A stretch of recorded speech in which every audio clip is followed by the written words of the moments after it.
What's up, guys? I'm Daemonxel, and it is time for your weekly Eve Echoes developer Q&A. This is for October 10th through October 16th. I know it's behind, but we got them. So let's do a blind reaction and reading to these, and I'll give you my honest thoughts. Let's talk about it.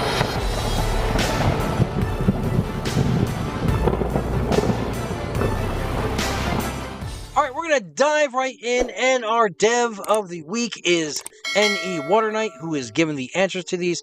And the first question is, can you please add more things to the way an alliance works? I think it would be useful for alliances to have their own wallet, alliance offices, and an alliance market for everyone in the alliance to use. This would be important because right now all corporations have to share the burdens between them all, and it would be easier for the alliance to have a set place for military and buyback operations. It's not a bad app. If you think about it, it's really not a bad suggestion, right? How often do we see a lot of these alliances saying, okay, every corporation needs to add in this amount, pay this amount per week, how many corporations need to add this per week for your buyback, or running separate SRPs or donations? So yes, I actually think that is a pretty good suggestion. We've been operating 3+ years now with the old way. I mean, with jobs, I mean, you can even expand that, right? You have corporation jobs, right? You can have an alliance job board if they don't already have it. I don't really use the jobs option, to tell you the truth, in the game. But yeah, that would actually be pretty good. I like the suggestion. This is a good actual question. Answer is, we can do further optimizations to the corp feature, but currently we do not have plans to adjust the alliance. We will take your feedback into consideration for future updates. Thank you a lot. Now, they've gone on record saying that they are more for corporations more than alliances. That's why they have the corporation tech tree the way it is. There's no alliance tech tree. But yeah, that's basically how they've been doing it. They like smaller groups as opposed to big conglomerate entities. So let's go right into the second question. Let's hope we got a good one here. We got long-range combat often these days, and turrets can hit immediately even if its range is 500 to 600 kilometers.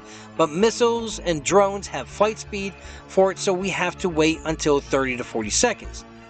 I have an idea for this. 1. Make turret ammo's flight speed. 2. Make missile torpedoes flight velocity much faster.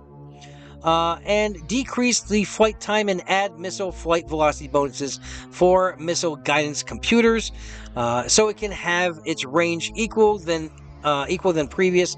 I really hope this suggestion becomes true. Thanks for reading the long words. Obviously, this is a missile enthusiast, which you all know that I am not. I like the fact that if you're going that route, right? Then really, if you want it more realistic like that, then the only thing is cannons, right? Auto cannons and cannons, those would have a time velocity on it. But you have the Galante hybrid turrets, which are basically like a laser projectile. It's not a sustained laser like the Amar. They have beams and they have pulses, but it's a direct laser blast, whereas the turrets in the Galante, the hybrids, those are your snubs, those are your rails. Think of them like Star Wars lasers, right? The way they're shooting in space, short pulses. That's basically what hybrids are. That's basically what they're using. So I really wouldn't see a time delay on those. I would think more for the fact of cannons and the auto machine guns and that sort of things. Water Knight answers, we appreciate your feedback and understand your concerns.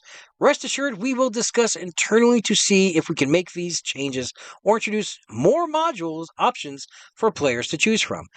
Yeah, don't hold your breath. We are all still waiting after 3 years for ammunition, which they said was on the roadmap before the game even launched. So, do I see this coming in the near future? No. Do I see this coming later on? No. That's basically his way of saying, yeah, we'll take it under advisement, and they're not going to do anything about it. So don't worry. Don't worry. There's a lot of suggestions they shoot down. Let's move on to question number 3. Greetings, developers. When is it planned to add the ability to set up fort posts for capsuleers in low sec and high sec?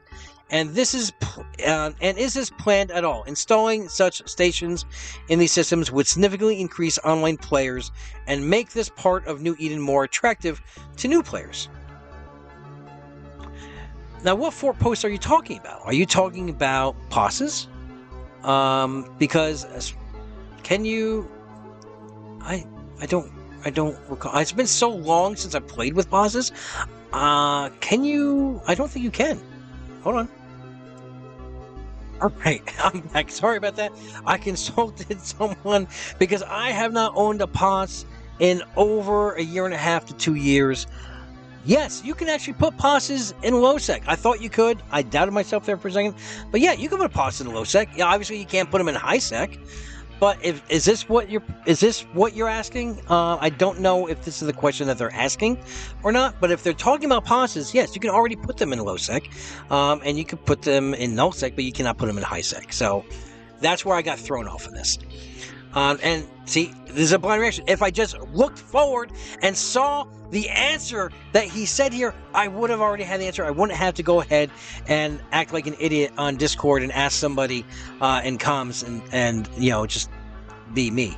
But yes, one of my answers: players can already do it in some low sec systems.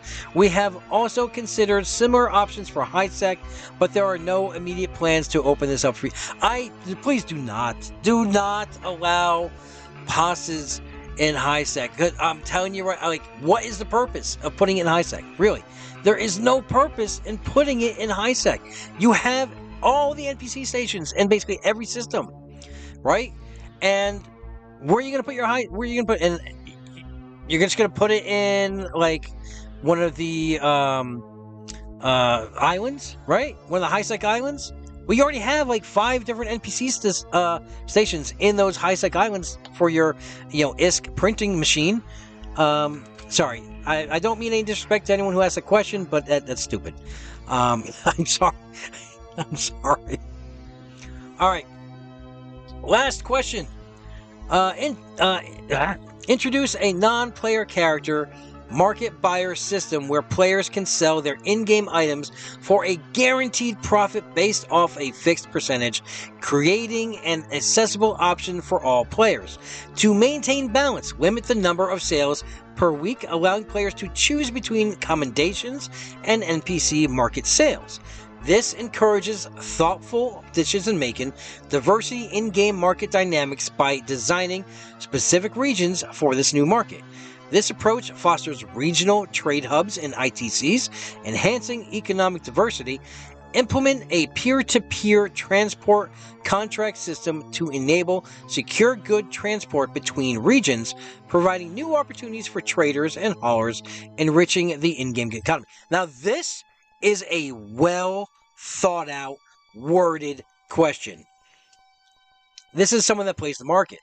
I don't see them doing this.